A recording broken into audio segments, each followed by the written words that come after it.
Who's reading what and with whom? Who's up and spotted a plume? Who rode this way to the tomb? And who married Leopold Bloom? Who's getting what and with whom? Who's up in Giovanni's room? And who's reading what and with whom? And who's frightened old lady doom?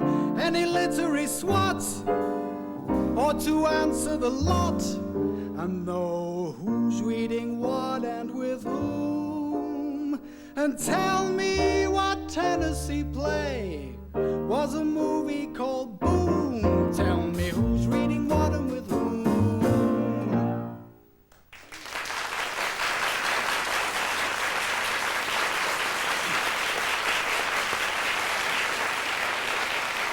Good evening. Good evening. This is a literary quiz, as you should have already gathered if you can read or if you heard Ian Page's words during that opening song. We have two teams of literary swats here, so to introduce them, the opening questions from that song.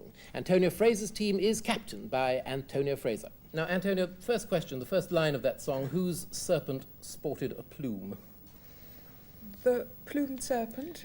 All you have to do is tell me the author. I mean, this is the easiest round. It's going to get harder after this. D.H. Lawrence? Absolutely right. We can go strictly and swiftly on your right, your strong right arm, John Gross, critic, publisher, author of The Rise and Fall of the Man of Letters, who wrote This Way to the Tomb. That's tricky. Little Voices, Arts, Theatre, about 1948. Could it be Ronald Duncan? The late Ronald Duncan died, I think, this year. Absolutely correct. Can we complete the set with Salman Rushdie, novelist, winner of last year's Booker Prize for Midnight's Children, who married Leopold Bloom?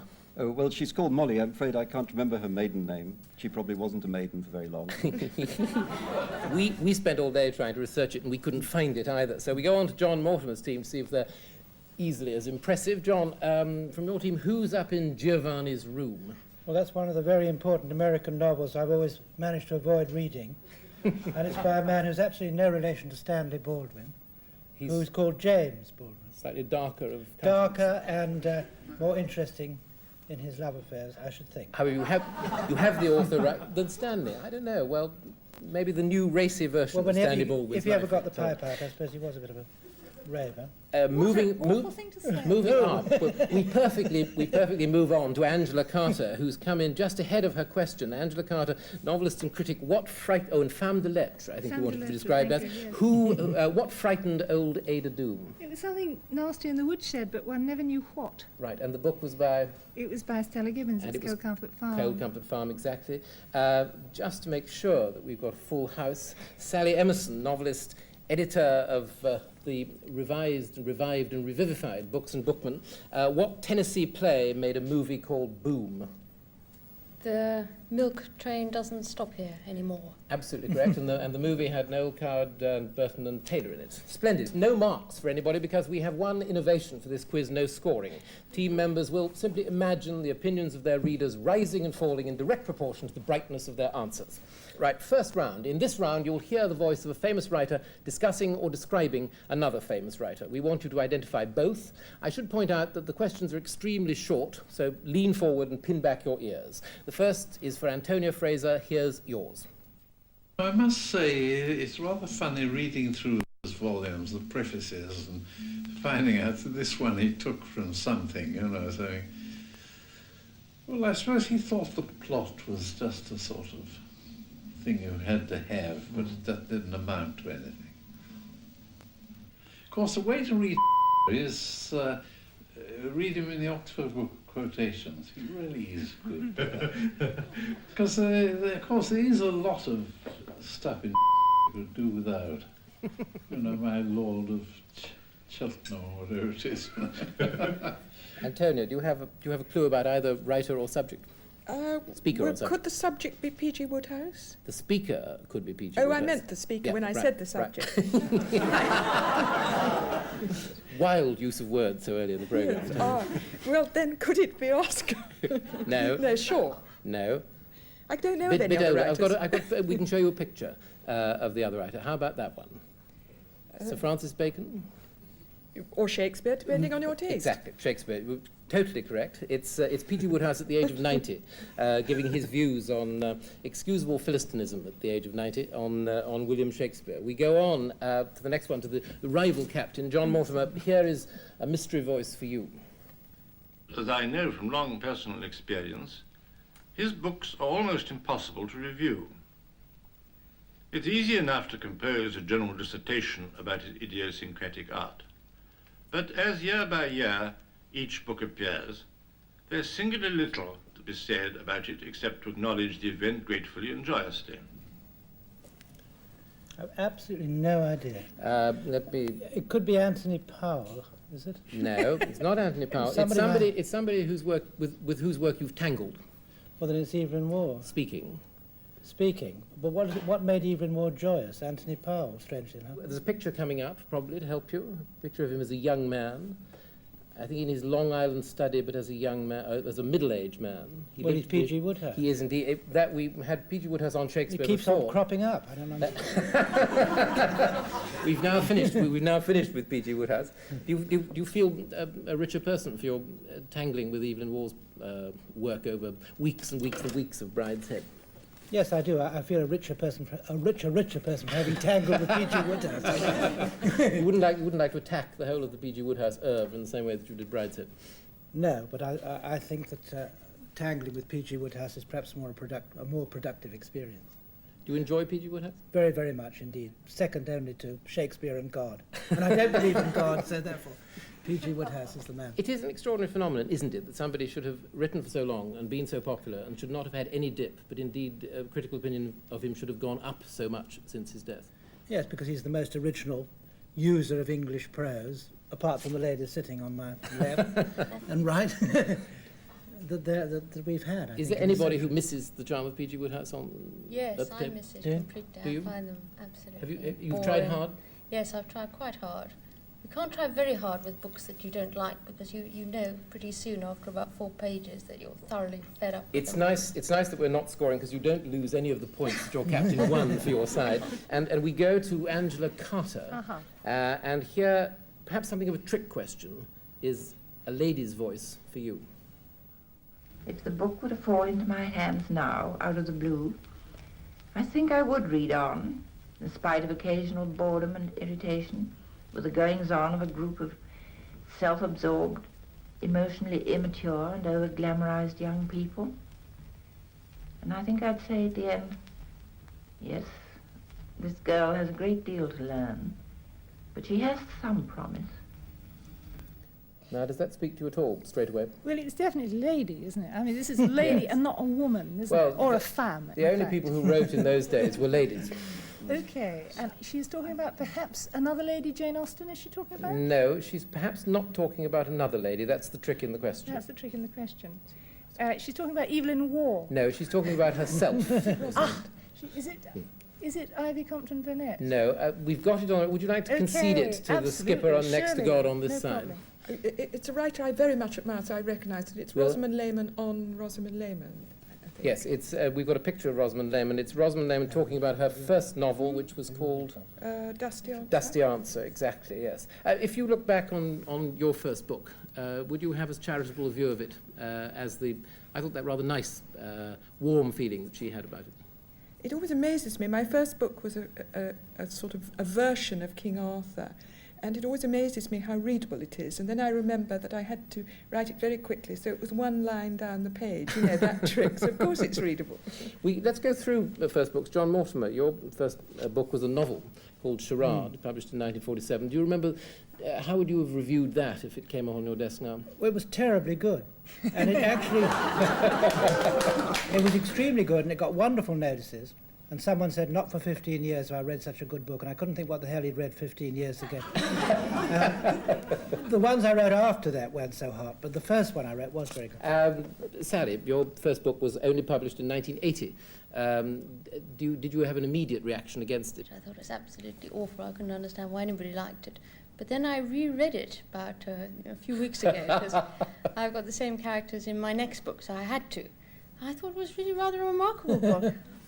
Rather good, I thought. Is either gentleman prepared to admit to writing a terrible first novel? Yes. Yes, I wrote an absolutely appalling first It was all right. Well, it was sort of appallingly all right. Okay, well, let's move on for the last one, because this is Sally's, and the voice is very easy. I'm not entirely sure that the subject is so easy, Don't but say the here voice comes is easy, Sally I won't get Emerson's it. voice. He likes the Church of England. It's natural to him, like it is to me. It doesn't seem to me anything. It isn't a fancy religion, the Church of England. It's the natural one to belong to. And he's high, so am I. I think Christianity is the mainspring of his work. Sally, who's speaking? You said the voice was easy. Oh dear, Shouldn't have said I've that. clammed up your ears. Anybody help you on your team? Yes. I don't know, T.S. Eliot. I don't know.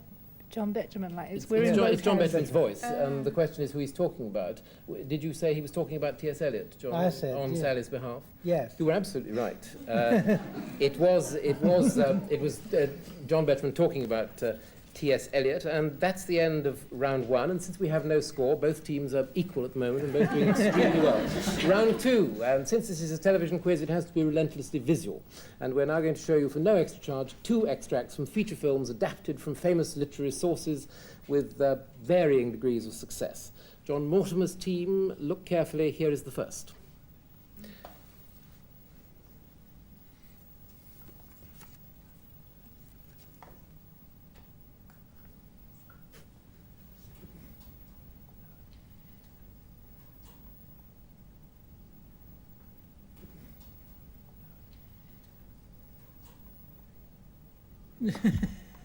You know you promised to play. Yes, Did Dr. Jekyll play golf? the question is who was going to play Gough and why did he not go? Because he turned into a raving beast. Exactly. I've never heard a more difficult question solved more quickly. That comes from the 1919 production. You might have said, as I'm sure you recognise, the star was Sheldon Lewis. Indeed, The yes, co-star was Gladys Field. Yeah, a great and old it was troupe. indeed Dr. Jekyll and Mr. Hyde. We're indebted to Real Art Films for it. And we have, in fact, the denouement now, which you're going to see for no extra charge.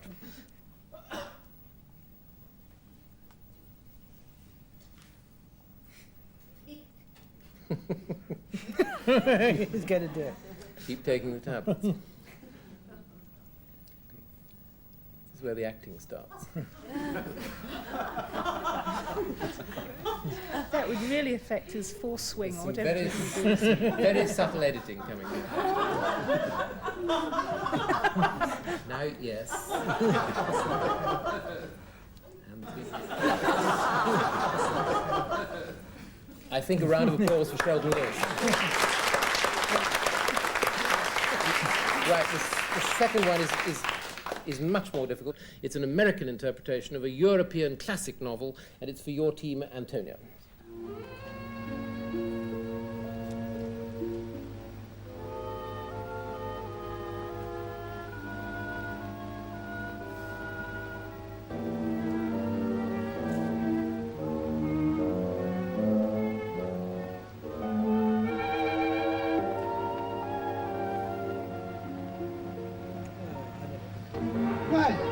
Why, it's Holy Clash!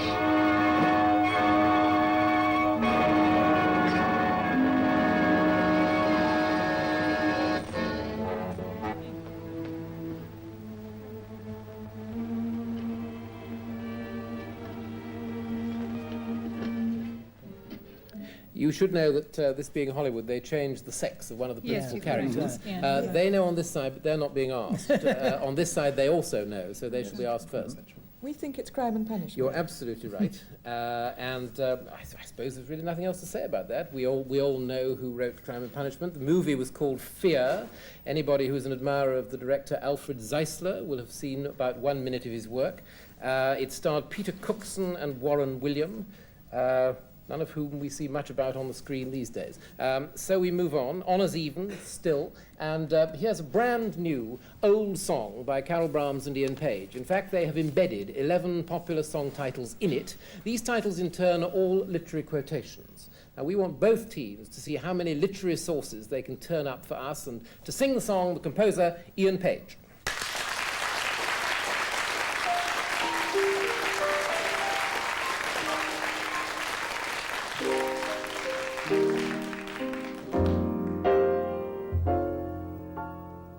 speak low when you speak love.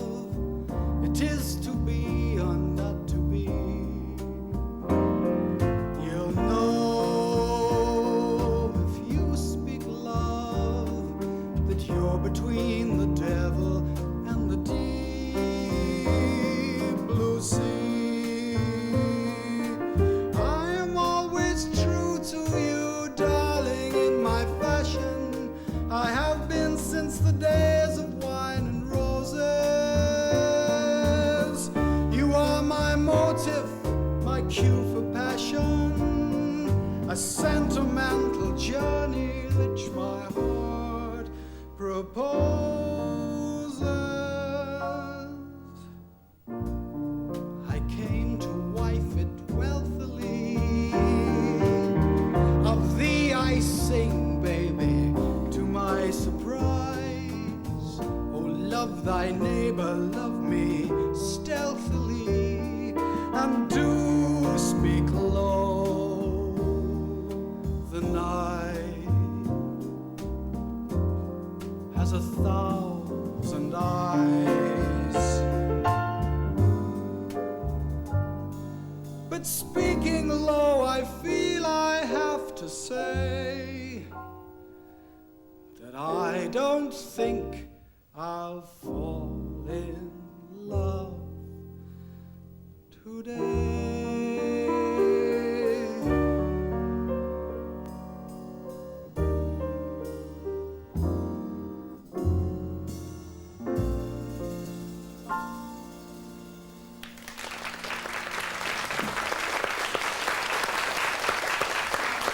Well, on Antonia's paper, I can see a bold 11 written down or underlined. I can see that she's missed one, so she must have one wrong. How many do we think we've got on this side? Got a lot? Yeah, quite a lot. Go down them quickly. Anybody got one in the first line? No. Right, you missed in that case. Much Ado, Act 2, Scene 1, Speak Low if you speak love. To be or not to be, I suspect most people identify. We think, yes, we think we know You get that? that? Right. It's a film, isn't it? By Lubitsch. Yeah. Well, it was a song which Tony Martin recorded. Mr. Esposito was the composer. I'm always true to you, darling, in my fashion. Can we trace? Dowson. I have been faithful to Cinera in that. Yes, Cole Porter used that. The next line, does anybody care to identify? Is it Swinburne, is it The Day of White? It's Dowson again, the days of Wine and Roses. John Gross said that. Yeah, there's no song called Cue for Passion, which I'm sure somebody's under. Hamlet. It does come from Hamlet, but it's never been a song. So that's Motive and Cue for Passion for Revenge. by the nature of a trick question. There has been a song called Cue for Romance, but not Cue for Passion. The next line, do we find a title? Stern. Sentimental Journey, Stern, correctly. And I come to wive it wealthily. Turning of the Shrew. Yeah. Exactly. The next line of Thee I Sing. Isn't it Walt Whitman? My suggestion is My Country 'Tis of Thee. And it's also a musical called Of Thee I Sing. It's a Gershwin musical, and that's Gershwin. where the title song comes from. It comes, in fact, from Samuel Francis Smith's song America. America. Yes. Yeah. And then we have, in the next line, do we have a title there? Jesus. What about Jesus? Love my neighbour crops up in Leviticus and St. Mark's. Then, and do speak low, and do we have a title after that? The Night Has The Night Has 1,000 Eyes. Anybody There's know a the poem Yes, by somebody I can't pronounce and know nothing of called Bourdillon, or Bourdillon. It's absolutely right. He lived from 1852 to 1921. I know a little bit more about him now. The poem was called Light, so we now know 3 more things about him. F.W. Bourdillon. But speaking though, I feel I have to say that I don't think I'll fall in love today. Can anybody give a source for that? Noel Coward? No. I thought it was Prayed. No, it's in fact, it's an Ira Gershwin song again, and he says that it was suggested to him by Chesterton's poem, A Ballad of Suicide, I think I will not hang myself today. So I think you did get virtually 11, even if some of them were wrong, so could we have a round of applause for both teams?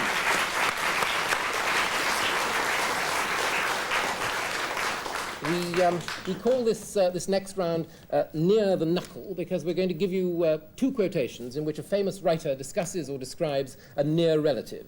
In this one, the reader is not the writer. And the first one, John, goes for you. Sound only.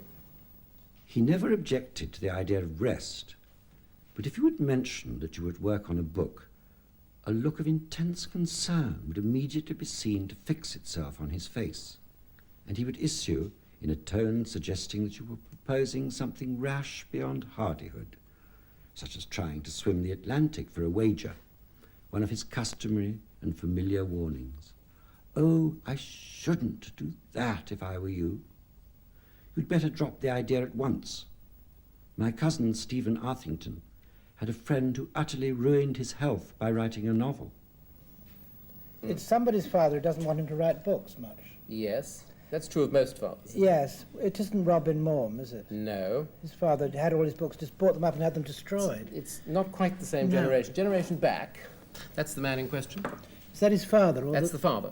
Oh, I see. It's the father of Sir Richard Burton, except this man's wearing the wrong hat for Sir No, Richard. it's not even the father of Richard Burton. The writer of the book had a brother and a sister. Both Sitwell's. Sitwell's is right. Oh, right. So it becomes which book? Left hand, right hand, and It's down the middle. It's. Does anybody want to offer Osbert's book about his father? I must say, I thought it was called Left Hand, Right Hand. Ah, well, this one comes from Laughter in the Next Room. Oh. Right. John, you've I thought you'd got that. I mean, that's the eccentric father of that generation. You've now written the definitive book about the eccentric father of your generation. Perhaps it's replaced it, you think? Yours? Oh, well, certainly. I mean, they're not doing his on Book of Bedtime, are they? Sure. No, I haven't actually read it, but I'm sure it is very good. Antonia, lots of people would think that your father is eccentric. I mean, having a father who lots of people think is eccentric, does he seem eccentric to you, or does he seem the norm? He always, I mean, I've thought him eccentric for 50 years. The world's only just caught up. Right. Well, we'll go on to Antonia's writer on a writer. This is another writer on another relation. This is a girl talking about a girl. My sister's disposition was not naturally gregarious. Circumstances favoured and fostered her tendency to seclusion. Except to go to church or take a walk on the hills, she rarely crossed the threshold of home. Though her feeling for the people round was benevolent, intercourse with them she never sought, nor, with very few exceptions, ever experienced. And yet she knew them. Well, those hills, it must be Charlotte Bronte on her sister Emily? Yes, it is exactly Charlotte Bronte on her sister Emily. Got it in one. It did well done. The next round is about writers and their landscapes. In this round, we're going to show you film of a building, which was a vivid part of the real-life landscape of a writer and was used equally vividly in that writer's fiction. The first, again, is yours, John. So a little look at your screen. Right. There it loomed up, stark and straight, glaring white and black, and one could see the waves breaking in white splinters like smashed glass upon the rocks. I could see the whole team relax there.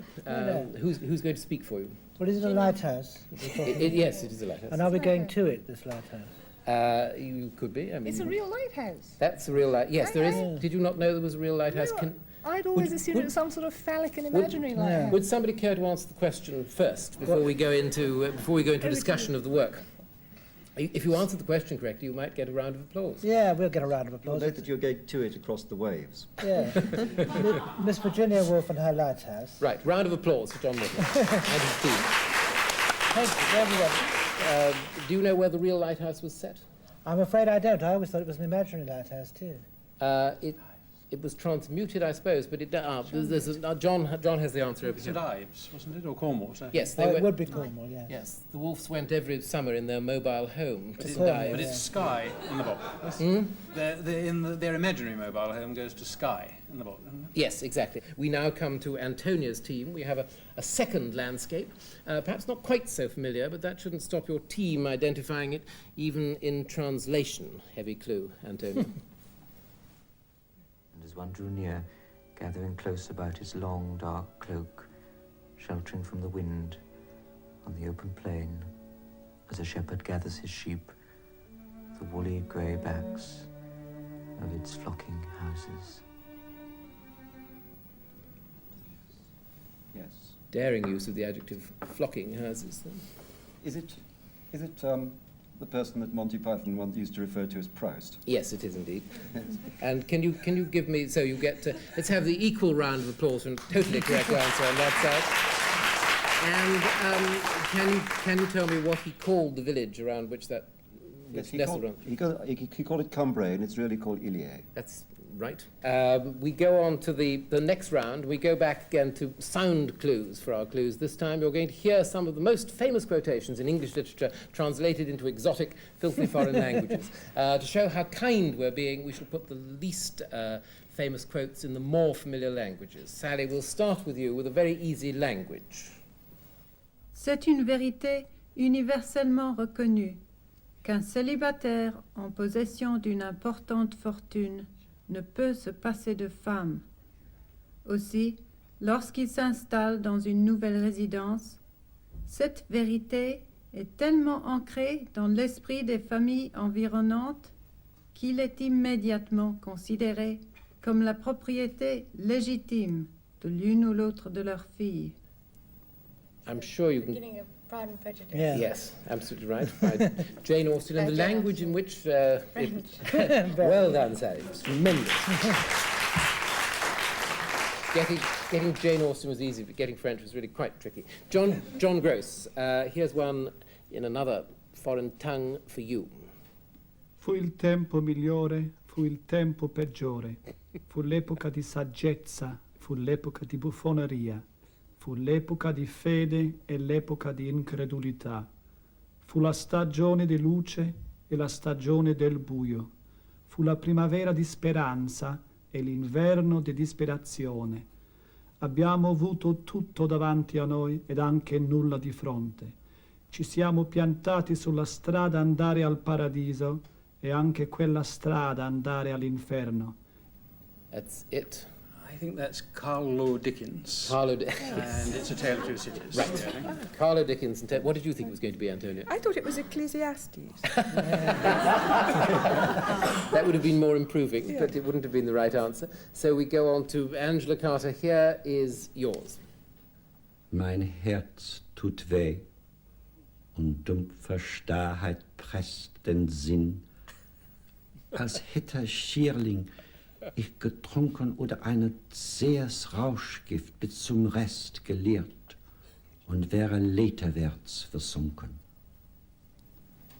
His heart sinks in a drowsy numbness. Yes, his doesn't heart it? aches, actually. Sorry, his heart Yeah. aches, forgive me, and a drowsy numbness. Pains, and his sense as though hemlock he had drunk. Yeah. Keats, yes? Keats and the ode to... Now, which ode? Melancholy, is it? No. It's not melancholy. Anybody want to forgive rip me. off the right ode? Nightingale. Right, correct, Ode to John. Nightingale. We go on to the next one, which is for Salman Rushdie.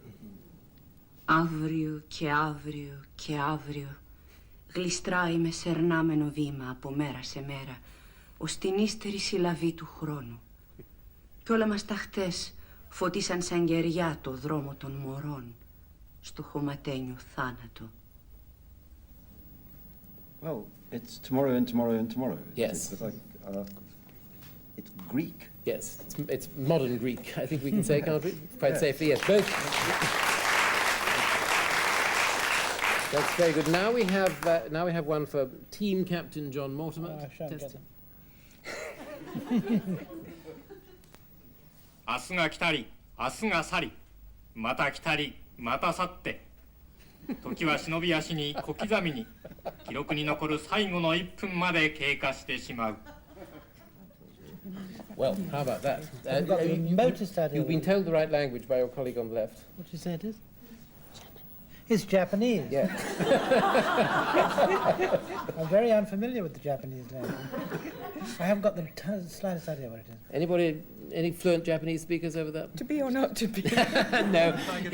It's really, I think, a sneaky give us a question hint. why they didn't get another Give one. us a hint. It's tomorrow and tomorrow and Oh, tomorrow tomorrow. again, I'm afraid. It's doubling up on Oh, that. they always do. Now, for Antonia, we have the really tricky one.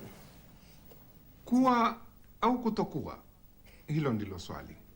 Kwamba ni lipi tukufu zaidi? Kusononeka moyoni tu kwa teo na mishale ya mateso na udhalilifu, au ni kuchukua silaha na kupambana na mkondo wa mateso na maafa, na kwa kufanya hivyo ukayakomesha? Kufa ni kama kulala, hakuna cha zaidi. Na kwa kufa tukasema twayakomesha maonevu haya na mateso ya mwanadamu, na hili ndilo la kutarajiwa mno. I can't actually tell you how far he's gone. Something tells me that might be to be or We've not got to be or not. Yes. Yeah. I could see you get it when you got to slings and arrows. in fact. Exactly, I recognised it. Anybody care to have a guess at the language? I think it's Swahili. Yes, you're absolutely right. Did somebody tell you that it was Swahili? No, I knew it. Oh, well done. I know a great deal of Shakespeare in Swahili, but I will spare you that on this occasion. Can you say any Swahili, like good morning or good night or anything like that? Not except for further money. So Right, okay. And we'll leave that for the world service. Right. Now, most of the programme so far has been devoted to books you can't put down. We go now to our true confessions round of classic books which you can't finish. This is not so much a question as a statement of human frailty. We'll take the captain's confessions first, if you please. John Mortimer, what classic are you most ashamed of not finishing or not even being able to pick up? Well, I'm not at all ashamed of them. Which are you proudest of? Well, I've never actually picked up, for instance, Don Quixote. And I think I shall go down to the grave without ever having picked it up. But you can go to the National Theatre and see a potted version of that. No, I shall avoid that, but I can read, if possible, but I can read Graham Greene's Monsignor Quixote, which I believe is very good, and which will tell me what it was all about. There's another book called The Buddenbrooks, which I'm very pleased never to have opened. You might find some opponents on that one. And, Antonia, does anybody want to defend Buddenbrooks before we move on? Nope, nobody wants to defend that. Antonia, what do you not mind confessing that you haven't been able to get through or pick up? I don't mind confessing that I have never read one word of Dostoevsky, because nobody ever believes it. They always say, oh, come on, you're just saying it. But actually, you see, I'm waiting. It's so wonderful to think it all lies ahead. And as you could see, I could guess Crime and Punishment with the best of them. Have you ever been on that desert island with Roy Plumley? Because you could take the whole of Dostoevsky when you get asked. What a frightfully, if insulting to Roy Plumley. What about Angela? Do you have one that you want to confess? Job. It's a very short book. Yes, but like I assume that I've leafed through it, actually. I cannot say I have never picked it up, because it's impossible to move a Bible from one place to another without picking up the book of Job, isn't it? Nice, but I've never got through it. I find it very depressing. You've never had any of the same complaints? Well, no, it's just that being a passionate hypochondriac, of course, I do start coming out in boils. And I have to fling the covers too. Because one can't come out in boils. Oh, it's Mrs. Dalloway as well. Mrs. Dalloway. Yeah. I've had trouble with Mrs. Dalloway. She sounds like your daily lady. You make her sound like your daily lady. Would to God. Salman. Well, I suppose I could join the Thomas Mann hatred society by saying I'd never read The Magic Mountain. Because the idea of 700 pages of people discussing philosophy in a sanatorium on top of a mountain somehow was resistible. But since this is really humiliation, I should admit that I've never read Middlemarch. Yeah. It wins, doesn't it? Yes, very good. Yes, that's the most criminal missing out so far. What about you, Sally? I've got one nearly as bad, I think. It's not quite so bad because it's a lot longer, so a lot of other people won't have read it as well. But it's War and Peace. John, what's your confession? Embarrassment of riches. Riches and embarrassment. Take Everyman's Library, World Classics, Penguin Classics, divide them by 2, multiply by 3, add the number you first thought of. There's so many. They certainly overlap with quite a few of the titles I've mentioned. I suppose it's got to be, if there's one. I have actually read Job, but if we're talking about books, the book of books, I've never read the Bible, not right through. Not right through. Does anybody share mine? I have tried, being a West Countryman, I've tried many times to read Westward Ho, and I get about one chapter further each time. I've got about to number 5 now in 50 years, so it's one chapter every 10 years. Has anybody read Westward Ho all the way through? I read the Comic Classics version of it when Yeah. I was a child. Classics That was quite Illustrated. stirring. Do you That was remember quite Classics good. Illustrated? It's called Amias. Right, anyway, that's the end. We get even more marks in this non-marked quiz for the confessions than you did for the brilliance early on. It's thank you indeed to John Mortimer's team and to Antonia Fraser's side. As Byron said, all farewells should be sudden. Or was it Frederick Raphael? So in the words of one of the most quoted authors, Anon, in one of his best-loved lyrics, there is a tavern in the town. Fare thee well, for we must leave thee. Do not let the parting grieve thee. Good night.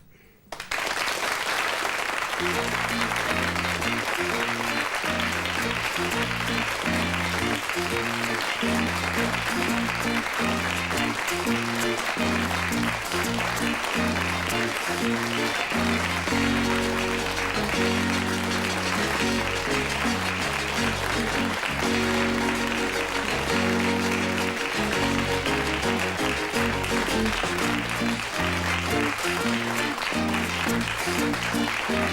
Thank